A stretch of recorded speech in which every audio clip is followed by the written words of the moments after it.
Hello दोस्तों, मेरा नाम राहुल है। मैं उत्तर प्रदेश का रहने वाला हूँ। आज मैं आपको अपने मित्र नीलेश की बहन नीलिमा और उसकी साली नीतू की आप बीती आप लोगों को बताना चाहता हूँ। कुछ दिनों पहले नीलेश ने मुझे बताया था कि उसकी बहन की मौत हो गई। ये सुनकर मैं बहुत दुखी हो गया और मैंने उसकी मौत का कारण पूछा तो उसने पूरी घटना मुझे सुनाई। कुछ दिनों पहले नीलेश उसकी बहन नीलिमा और साली नीतू के साथ कहीं घूमने गए थे। नीलेश की बहन और नीतू दोनों बहुत अच्छी दोस्त थी। लौटते वक्त काफ़ी रात हो गई थी। रास्ते में उसकी बहन की तबीयत खराब हो गई थी। उसे काफ़ी ठंड लग रहा था। हमारा घर भी अभी 100 किलोमीटर दूर था और रास्ते में कोई भी रुकने की जगह नहीं मिल रही थी। थोड़ी देर के बाद हमें एक होटल दिखाई दिया तो नीतू ने होटल में रुककर उसकी बहन को आराम देने को कहा। उस होटल के काउंटर पर हमने जब रूम के लिए पूछा तो बताया कि सभी रूम फुल थे, क्योंकि उस रास्ते पर केवल वही एक ढंग का होटल था। लेकिन तभी होटल के मैनेजर ने बताया कि एक रूम खाली है, रूम नंबर 13। हमने उस समय अंधविश्वास वाली बातों को ना सोचकर रूम ले लिया। जैसा कि आप लोग जानते हैं कि रूम नंबर 13 को अशुभ माना जाता है और कई होटल में इस नंबर का कोई रूम नहीं होता है। लेकिन ये होटल कई साल पुराना था। जैसे ही वो तीनों उस रूम में गए तो उन्हें नेगेटिव एनर्जी महसूस हुई। उस रूम की कंडीशन तो ठीक थी, लेकिन ऐसा लग रहा था जैसे बरसों से यहाँ कोई रहने नहीं आया हो।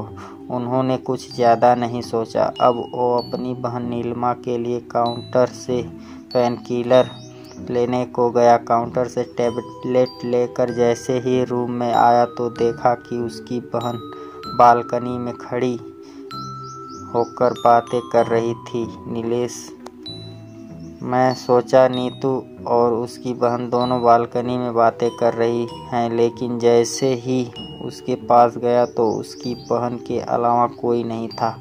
उसने उसकी बहन से पूछा कि तुम किससे बात कर रही थी, तो उसने सिर्फ सर हिलाकर मना कर दिया। तभी नीतू वॉशरूम से आई।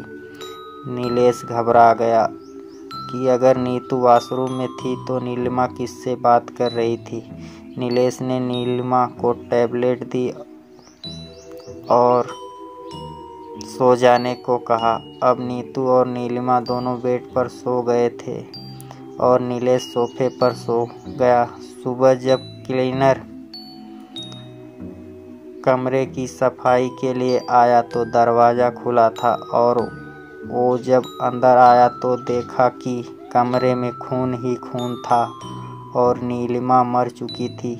क्लीनर जोर से चिल्लाया तो मेरी नींद खुल गई और देखा कि नीलिमा की मौत हो चुकी थी और नीतू बेहोश हो गई थी। नीलेश जोर जोर से रोने लगा और मैनेजर को बुलाया। मैनेजर ने तुरंत एम्बुलेंस को बुलाया और दोनों को हॉस्पिटल ले गए।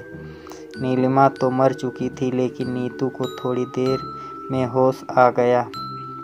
जैसे ही नीतू को होश आया तो उसके पीछे उसकी बहन की आत्मा थी, जो उससे बोल रही थी कि तूने मुझे मार दिया। यह कहकर वो गायब हो गई। नीतू काफ़ी बुरी तरह से डर गई। अब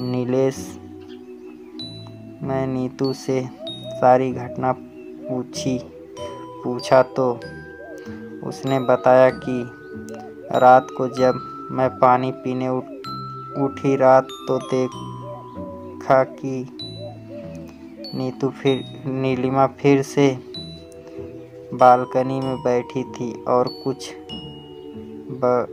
बड़ा रही थी और मैं जैसे उसके पास गई और उससे पूछा कि वो यह क्या कर रही है तो उसने मुझे ज़ोर से धक्का दिया और मेरा सर दीवार से टकरा गया और मैं बेहोश हो गई और इसके अलावा मुझे कुछ याद नहीं है। जैसे ही नीतू हॉस्पिटल से छुट्टी तो वो नीलेश के साथ उस होटल में गई और उसने काउंटर पर मैनेजर से बात करने को कहा तो उसने बताया कि आपकी घटना के दूसरे दिन मैनेजर की मौत हो गई थी। वो दोनों शॉक हो गए।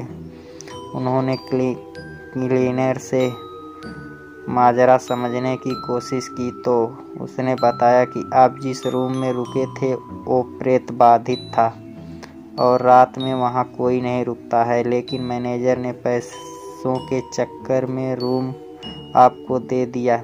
इस रूम में पहले भी 2 मौत हो चुकी थी। अब सारी बात नीलेश को समझ में आई। इस घटना के बाद नीलेश काफ़ी सदमे में चला गया और कभी किसी होटल में नहीं रुका।